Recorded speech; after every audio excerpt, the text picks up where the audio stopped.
Hello, this is Dane Celina of the Loyola University New Orleans College of Law, and this is our second of 3 videos on Microsoft Word for Lawyers.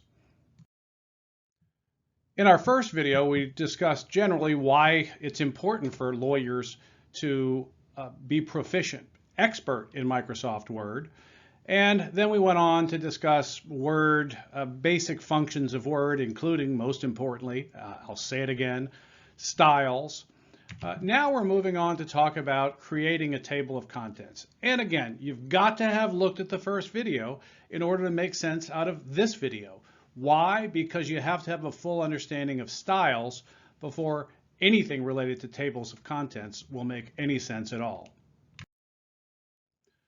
So, what are the steps in creating a table of contents? Well, first of all, you got to make sure that every heading in your document is the proper heading style. Heading 1, heading 2, heading 3, heading 4, for example. And how do you know what heading style you're using on each one of your headings? Well, we're going to discuss that. After you've done that, then you insert the table of contents where you want it to go by using the References tab in the ribbon at the top of the Word screen. And then finally, you right-click on the table of contents and then update the table of contents. And you do that regularly, and particularly once you're ready to print or export the document to PDF. And those are the simple steps. Here we go with step 1. First, you need to check the style of each heading in your document. First thing you need to do is check the style applied to each one of your headings. But before we look at how to do that, look at what the end result is supposed to look like for a table of contents. It's supposed to say table of contents at the top.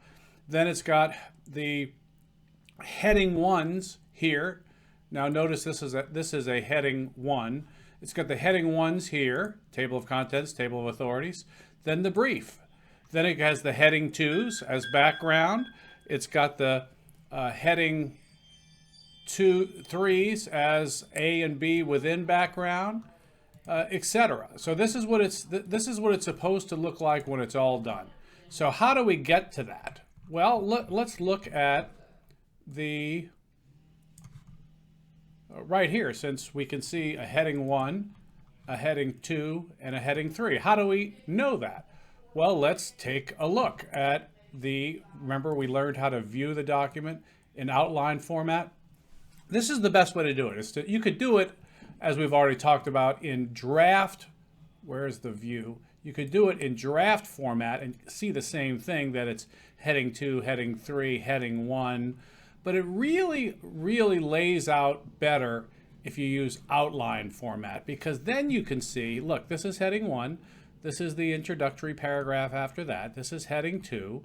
Heading 3 goes under heading 2. And by seeing it all lay out hierarchically, you could really make sure that you have the right headings styles, and these are the styles right here, the right heading styles applied to each one of the table, the lines on the table of contents. Because remember that the table of contents is just essentially going to go, in generating it, it's going to go pull the headings and put them in this hierarchy that you see here.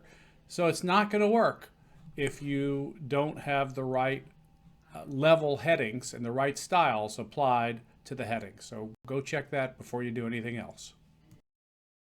Okay, now that you're good to go, let's insert the table of contents. Now that you've made sure that you have properly labeled all of your headings, then you're ready to come here and insert the table of contents where it belongs. Of course, where does it belong? Well, it belongs as the second page right after, depending on whether you've got a statement of interested persons, but here on my brief, it's the first thing right as you turn the cover page, and here it is. So you can see I've already inserted it. So what we'll have to do so you can see how to do this, is I'm going to delete it. Now notice that the table, once I right click, that's all I did, is I just right clicked. Once I right click the table of contents, you can see all of it highlighted. Why? Because this is really, from Word's standpoint, a single unit. So let me just go ahead and delete it. Now that I've highlighted, I'm just going to hit the delete. And oh, sorry.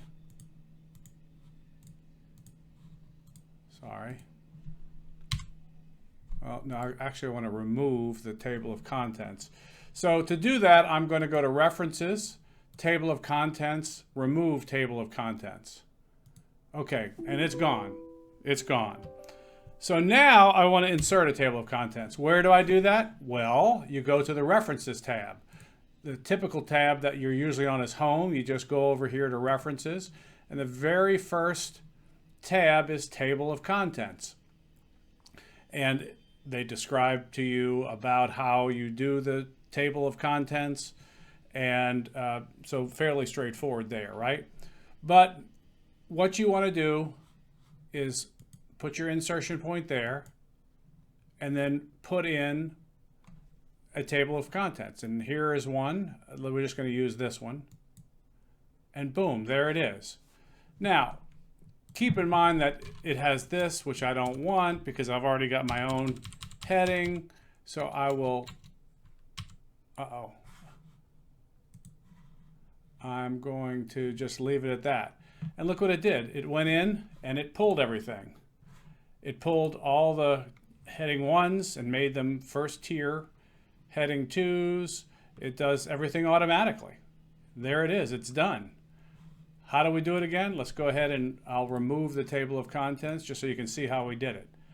We went to the References tab of the ribbon, open Table of Contents, and hit Automatic. Now, then it's done. So there it is. And if you're going to probably have to fiddle around with the formatting, and you can do all that right here. If you see this, you can change the way that it looks, different ways. But you're going to just have to play around with that and get used to how to formatting these paragraphs. Now keep in mind, when we view it in the draft format, it's going to tell us that there are special styles for table of contents. Table of content headings, table of contents, table of content 1. So notice that everything in Microsoft Word has a style, and the table of contents are no exception to that. And then after the last table of contents, back to normal. And then look, a section break for the next page. It's a new section that begins on the next page. Well, there it is. That's how you do a table of contents. Now, the last thing you ever want to do is to do this manually because it's just stupid. You got to use the table of contents feature that we have just looked at. Now for the final step, right-click and update the table of contents.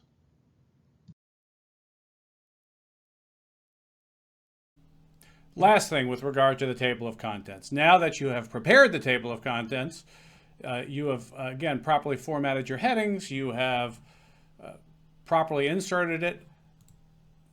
You often, then at the very end before you print, you're always going to come here and you're going to hit Update Field, and it's going to update the page numbers or the entire table. I usually update the entire table just to make sure I'm not missing anything.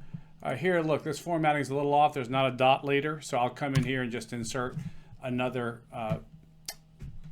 tab to make sure that the dot leader is correct. And then I'm good to go. I'm done with my table of contents. And when we look at it in print view, it looks very good. But remember how to do that. To update it, after you fix it, you click on it, and then you can go to the References tab and hit Update Table there if you want. Or once it's highlighted, you can simply right-click and then update page numbers to the entire table. And there it is. That's done. Tables of contents. Well, I hope that was as easy as it should be for you. Now that we've done that, on to the next video on creating a table of authorities.